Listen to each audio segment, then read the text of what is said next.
Үндэсний хувцсны уур ундрах хурлан Оросын элчин сайдад Монгол дэлгүүрлэж бэлгэллээ. Богдууланд чон нохооны ирлий байгаа эсхийг тогтооно. Сүүлийн 1 сард автомашины импорт 2 дахин буурчээ. Нийт нутгийн 30 орчим хувьд ногоо цухуугаагүй байна. 14 сая төгрөгийн шагналын сантай дуу шүлгийн уралдаанд урьж байна. Вьетнам руу аялагчдын тоо 64%-аар өсчээ. Ice Globe-ийн цөөн хормын мэдээ эхэлж байна.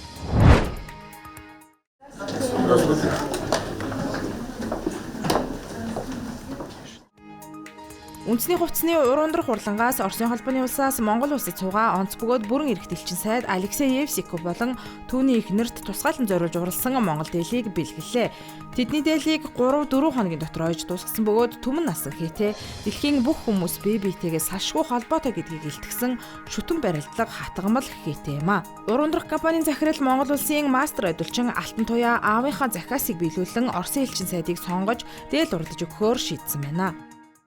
Шүтэн барилдлага гэдэг хээ шүү. Орос Монгол хоёр бол үргэлж хамт байх ёстой. Одоо айл хөршийн улсууд учраас би их бодож хийсэн байгаа. Монгол дээл анх удаага өмсөж үзэж байгаа болохоор өөрийгөө яг л сансрын нисгч мэтээр мэдэрч байна шүү. Хөдөлгөөн жаахан хязгаарлагдаад байгаа юм шиг. Баг зэрэг Монгол хүн шиг байг гэхэд бурайд хүн шиг байх шаардлагатай болох нэ. Бусад улсын элчин сайд нар заримдаа албан ёсны арга хэмжээндээр дээл өмсдөг. Харин надад дээл байгаагүй. Одоо надад дээл ойж өгсөн болохоор би тэдний дунд хамгийн гол хүн нь боллоо. Я буду выделяться среди них как главный. Уур ундрах компанийн захирал Алтан туяа Монголд сайн хандаж байгаа элчин сайд нарт дээл хийж өгч баярлснаа илэрхийлж байгаарэ гэсэн аавынхаа захиасыг биелүүлж Оросын холбооны улсын элчин сайд Алексей Евсиковт дээл хийж өгөхөөр шийдсэн байна.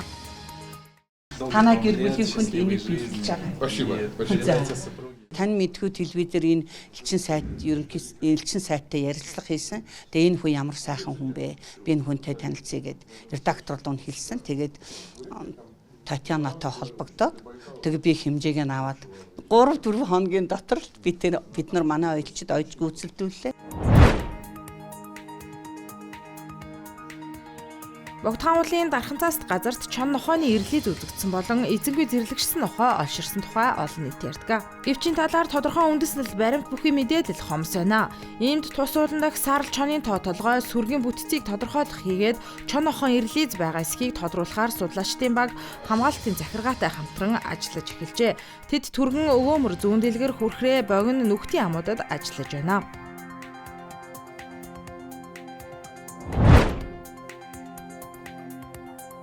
Манай улс өнгөрсөн сард 1-7 хоногт 3000 орчим ширхэг автомашин импортлж байсан бол энэ сард 7 хоногт 1673 болж буурчээ.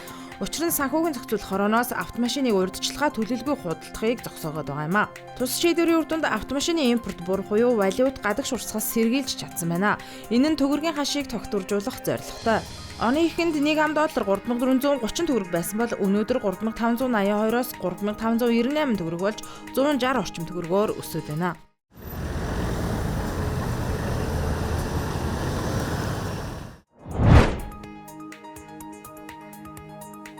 Бэлчээрийн ургамлын ургалтын байдлын судалгаагаар нийт нутгийн 30 орчим хувьд ногоо цухуугааг байна.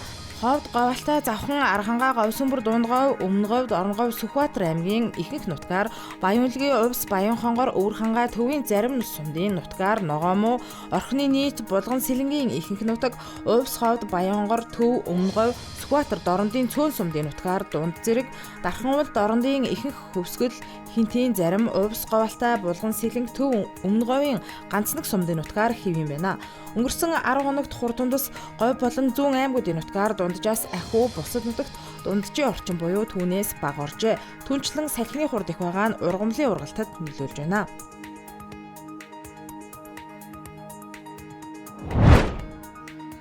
Ice Global телевиз 14 сая төгрөгийн шагналын сантай цэрэг эх орны сэдвт дуу шилгийн уралдааныг зарлаад байна. Тус уралдаан нь аавгаа эх орны дайны ялалтын 80 жилийн ойд зориулсан учраас орос хэлээр дуулж шүлэг унших ёстой гэж ойлгож хүлээж авах хүмүүс байна. Тэгвэл дахин анхааруулахад тус уралдаанд дангаанц Монгол иргэд оролцоно гэдгийг сануулъя.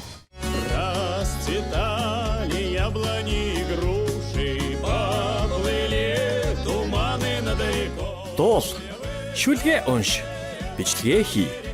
3 сая төгрөг хож. Ice Global телевиз агва ялтын сэдвт дуу шүлгийн уралдаан зохион байгуулж байна.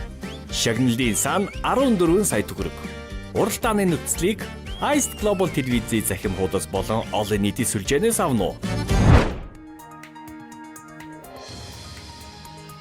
Онгор сар давхарсан тоогоор манай улсын 700 мянган орчим хүн гадаад улс руу зорчжээ. Тухайлбал бүгд найрамдах Хятад ард улс руу 88 мянга, Оросын холбооны улс руу 3400, Вьетнам руу 7000, бүгд найрамдах Солонгос улс руу зорчсон иргэдийн тоо 5800-аар нэмэгдсэн байна. Ялангуяа Вьетнам улс руу аялагчдын тоо өнгөрсөн оны мөн үеэс 20 мянгаар давж 64%-аар өссөн байна. Гадаадд зорчигчдын 20 мянган албан ажиллаар 600 мянга гаруй хувийн зорилгоор зорчжээ. Түнчлэн ажил хөдөлмөр эрхлэх зорилгоор 143 мянга, аялал жуулчлалаар 110 мянган улсын хилээр гарсан байна. Ice Global-ийн цөөн хормын мэдээ байла. Ажлын амжилт хүсье.